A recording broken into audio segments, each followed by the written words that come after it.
அஸ்ஸலாமு அலைக்கும் வரஹ்மத்துல்லாஹி வபரகாத்துஹு. அல்ஹம்துலில்லாஹ். கண்ணியத்திற்குரிய பெரியவர்களே, அல்லாஹ்வுடைய கிருபையினால 20வது தராவீஹ் இன்னைக்கு 2வது 10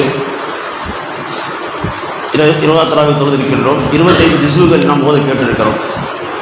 25வது ஜுஸில் இன்றைய ஓதப்பட்ட வசனங்களிலே அல்லாஹ் தஆலா ஒரு இடத்துல அற்புதமான விஷயத்தை சொல்லி காட்டுகிறார். வஸ்ஸைனல் இன்சான பி வாலிதைஹி இஹ்சானா, நாம் மனிதனுக்கு உபதேசம் செய்தோம், வசிய செய்தோம், அறிவுறுத்தினோம், அறிவுரை சொன்னோம். பி வாலிதைஹி இஹ்சானா, தன்னுடைய பெற்றோருக்கு உபகாரம் செய்யும்படி, தாய் தந்தைகளுக்கு உபகாரம் செய்யும்படி, உபகாரியாக நடந்து கொள்ளும்படி உபதேசித்திருக்கிறோம் அல்லாஹ் சொல்லி காட்டுகிறார். ஏனென்று சொன்னால், தாய் தந்தைகளுக்கு ஏன் உபகாரியாக நடந்து கொள்ள வேண்டும், ஏன் நல்லது செய்ய வேண்டும், ஏன் அவர்களுக்கு நன்மை செய்ய வேண்டும், ஏன் உபகாரியாக நடந்து கொள்ள வேண்டும் என்று சொன்னால், ஹமலத்துகு உம்முகு குர்ஹம் வலஅத்துகு குர்ஹா, அவனது தாய் அவனை கஷ்டத்தோடு சுமந்தாள், கஷ்டத்தோடு பெற்றெடுத்தாள், கஷ்டத்தோடு சுமந்தால், கஷ்டத்தோடு பெற்றெடுத்திருக்கிறாள். ஹம்லுகு ஃபிசாலுகு ஸலாஸுன ஷஹ்ரா, தாய் அவனை பெற்றதும் அவனை சுமந்ததும் அவனை பெற்று பால் குடி மறக்கடிக்கிற வரைக்கும் ஸலாஸுன ஷஹ்ரா 30 மாதங்கள் ஆகின்றது. அந்த 30 மாதங்கள் ஒரு தாய் கஷ்டப்படுகிறார். எனவே மனிதனுக்கு நாம் உபதேசிக்கின்றோம், தாய் தந்தைகளுக்கு அவர் உபகாரியாக நடந்து கொள்ள வேண்டும் என்று அல்லாஹ் சுப்ஹானஹு வ தஆலா சொல்லி காட்டுகிறார். அருமையானவர்களே, இந்த இடத்துல அல்லாஹ் சுப்ஹானஹு வ தஆலா மனிதனுக்கு ஒரு அறிவுரை கட்டளையாக அல்லாஹ் தஆலா அவனுக்கு அறிவுறுத்துகின்றான். பெற்றோர்கிட்ட நல்லா நடந்துக்கிறங்க அப்படிங்கிறான். தாய் தந்தைகள் பெரிய ஒரு உபகாரி உங்களுக்கு. மனிதன் இந்த உலகத்திற்கு வருவதற்கு அல்லாஹ் படைத்திருக்கிறான். ஆனால் வெளிப்படையான காரணம் யார் என்றால் தாய் தந்தை, பெற்றோர். ஒரு மனிதன் உலகத்திற்கு வருவதற்கு அல்லாஹ்வுடைய படைப்பு, அல்லாஹ் படைத்திருக்கிறான். அந்தரங்கமான ஒரு காரணம் அது. வெளிப்படையான காரணம் நம்முடைய தாயும் தந்தையும். எனவே அல்லாஹ் திருமணம் சொல்லி காட்டுகிற பொழுது வாயை சொல்லி காட்டுவான், அனுஷ்குர்லி வழி வாலிதைக்கு என்பான், எனக்கு நன்றி செலுத்துங்கள், உங்களுடைய பெற்றோருக்கும் நன்றி செலுத்துங்கள் அல்லாஹ் சொல்லி காட்டுவான். தனக்கு நன்றி செலுத்தும்படி சொல்லிவிட்டு அடுத்த வார்த்தையே உங்கள் பெற்றோருக்கு நன்றி செலுத்துங்க என்றான். ஏனென்று சொன்னால், இந்த உலகத்துக்கு வருவதற்கு அவர்கள் காரணம். எனவே அவர்களுக்கு நன்றி செலுத்த வேண்டும் அல்லாஹ் சுப்ஹானஹு வ தஆலா அற்புதமாக சொல்லி காட்டுவார். இந்த இடத்துல அல்லாஹ் தஆலா அவருக்கு உபகாரம் செய்யும்படி அறிவுறுத்திருக்கிறான். ஏனென்றால் அவர்கள் சுமப்பது சாதாரணமாக தாய் கருவுற்ற பொழுது, கருவுற்றதிலிருந்து ஒரு சில ஸ்டார்டிங்கான அந்த மாதங்களில் அவர்கள் எதை சாப்பிட்டாலும் வாந்தி, விரும்பியே சாப்பிட முடியாது, விரும்பினதை அவர் குடிக்க முடியாது, எதை எடுத்தாலும் வாந்தி எடுத்து அவர் கஷ்டப்படுகிறார்கள், உபாதைக்கு ஆளாகிறார்கள். ஒரு 4 மாதங்கள் வரைக்கும் அப்படிப்பட்ட சிரமத்துக்கு ஆளாகிறார்கள். அதற்கு அடுத்து பார்த்தோம் சொன்னால், குழந்தையை பெற்றெடுக்கிற வரைக்கும், நிறைய மாதம் ஆகிற வரைக்கும் அவங்க விரும்பின மாதிரி படுக்க கூட முடியாது, புரண்டு படுக்க முடியாது, அவர்கள் விரும்பி பகாரம் படிக்க முடியாது, விரும்பினதை சாப்பிட முடியாது, விரும்பினதை அவர்கள் வெயிட்டு தூக்க முடியாது. பலவிதமான சிரமங்கள், இரவு தூக்கங்கள் தியாகம், பகலிலே கஷ்டங்கள், சிரமங்கள் அத்தனையும் சகிக்கிறார்கள். அல்லாஹ் சொல்லி காட்டுகிறான், அவர்கள் கஷ்டத்தோடு சுமக்கிறார். குருகா என்றால் கஷ்டம், சிரமம், அத்தோடு சுமக்கிறார் என்று அல்லாஹ் சொல்லி காட்டுகிறார். அதுக்கப்புறம் குழந்தை பெற்றெடுத்த பிறகு பால்குடி, இந்த பால்குடி பருவம் இருக்குது, சாதாரணமான விஷயம் இல்லை. தாய் ஏதாவது விரும்பினதை சாப்பிட்டாங்கன்னு சொன்னால் குழந்தைக்கு பாதிச்சிடும்.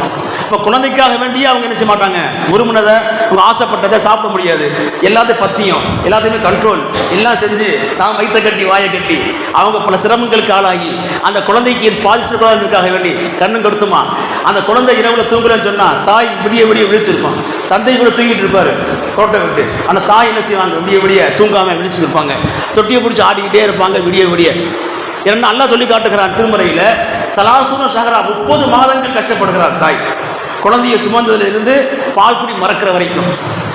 உலமாக்கள் ஃபஸீரீன்கள் சொல்லுகிறார்கள், ஒரு தாய் கரு, நிறைய மாத கரு குழந்தை பிறக்கிறதுக்கு 6 மாதம் போதுமானது. 6 மாதம் குழந்தை பிறந்திருக்குது. அதிகபட்சம் 9 மாதம் 10 மாதம். ஆனால் ஒரு குழந்தை பரிபூர்ணத்துவம் பெற்று பிறக்கணும் அப்படின்னா 6 மாதம் போதுமானது. அடுத்து உள்ள 24 மாதம் இருக்குது பார்த்தீங்களா, 2 வருஷம், அது பால் குடி காலம். ஒரு தாய் குழந்தைக்கு 2 வருஷம் கம்ப்ளீட்டாக பால் கொடுத்தா தான் அந்த குழந்தை திராகத்தனமாக இருக்கும். எல்லா விதமான நோய் எதிர்ப்பு சக்தி குழந்தைக்கு வரும். அல்லாஹ் குர்ஆனில் சொல்லி காட்டுகிறான். இப்போ குழந்தைக்கு முழுமையான நோய் எதிர்ப்பு சக்தி, ஆற்றல், வலிமை, ஹார்ட் அவங்களுக்கு நல்ல ஸ்ட்ராங்கான முறையில் இருக்கணும் அப்படின்னு சொன்னால் எல்லாம் தாய்ப்பால் அடங்கி இருக்குது. ஆனால் இன்றைய காலகட்டங்களில் பார்த்தோம்னு சொன்னால் அது ஒரு ஃபேஷன். அந்த தாய்ப்பால் கொடுக்கறதில்லை.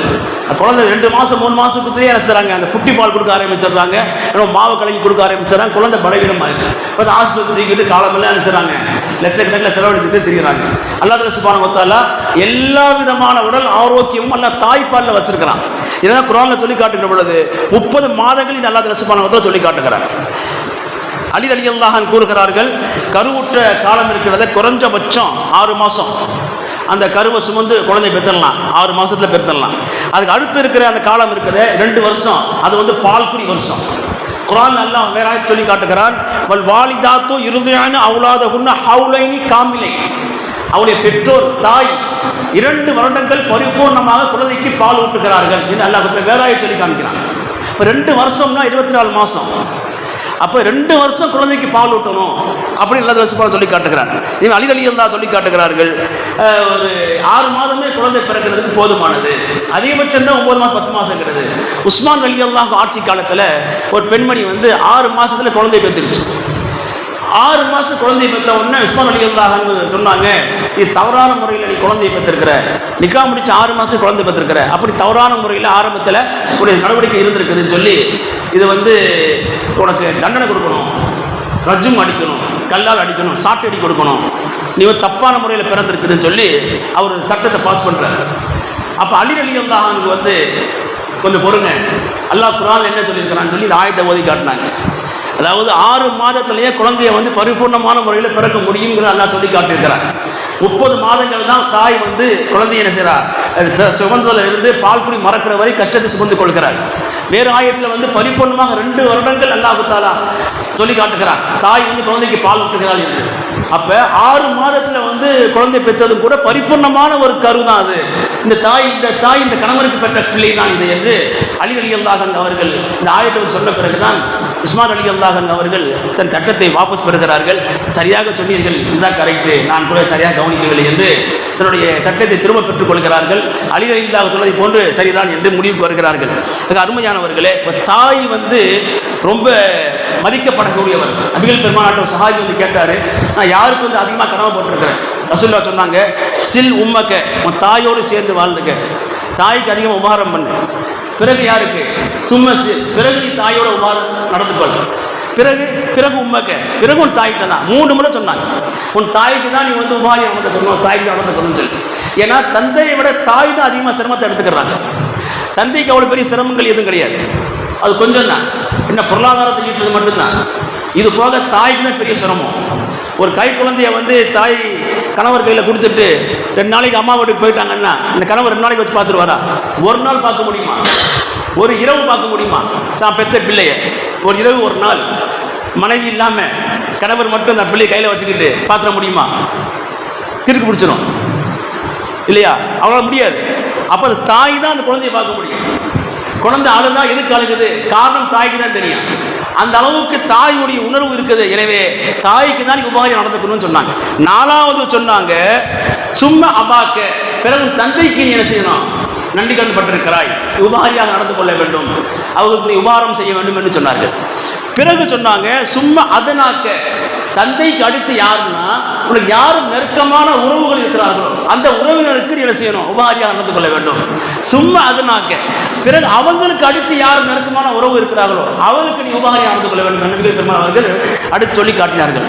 கண்ணியத்திற்குரியவர்களே, ஆக அல்லாஹ் இங்கே சொல்லி காட்டுகிற பொழுது இந்த விஷயத்தை அற்புதமாக சொல்லிவிட்டு கடைசியாக சொல்லுகிறான், ஹத்தா இதா பலக அசுத்தஹு பலக 40 சனா, அவனுக்கு 40 வயசு ஆயிடுச்சுன்னு சொன்னான். அந்த பையனுக்கு பிறத்தாச்சு, தாய் வந்து சுமந்து பெற்று பால் குடி மறக்கடிச்சாச்சு 2 வருஷத்தில்.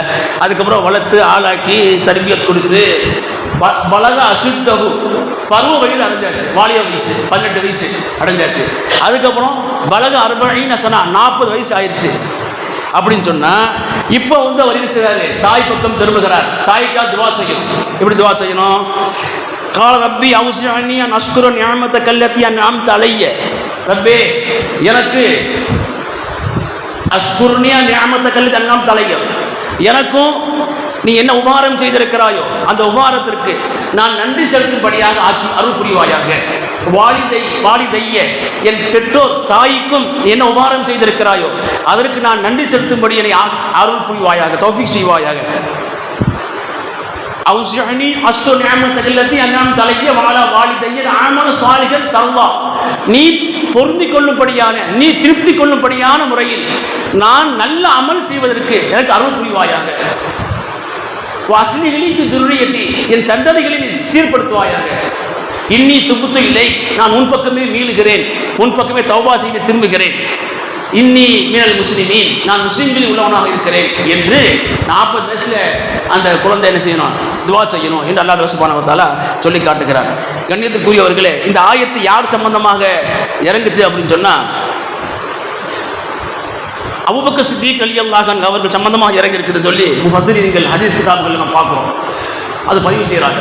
நபிகள் பெருமானார் ஸல்லல்லாஹு அலைஹி வஸல்லம் அவர்கள் 20 வயசு இருக்கும் பொழுது ஹதீஜா அம்மையாற்ற பணியில் அவர்கள் சேர்ந்து ஷாம் நாட்டுக்கு வியாபார நிமித்தமாக புறப்பட்டு செல்லுகிறார்கள். உடன் அபூபக்கர் ரலியல்லாஹு அன்ஹு அவர்களும் செல்லுகிறார்கள். அப்பொழுது அபூபக்கர் ரலியல்லாஹு அன்ஹு வயசு 18, நபிகள் பெருமானாருக்கு வயசு 20. 2 பேரும் வியாபாரத்துக்கு போயிட்டு வந்தாங்க.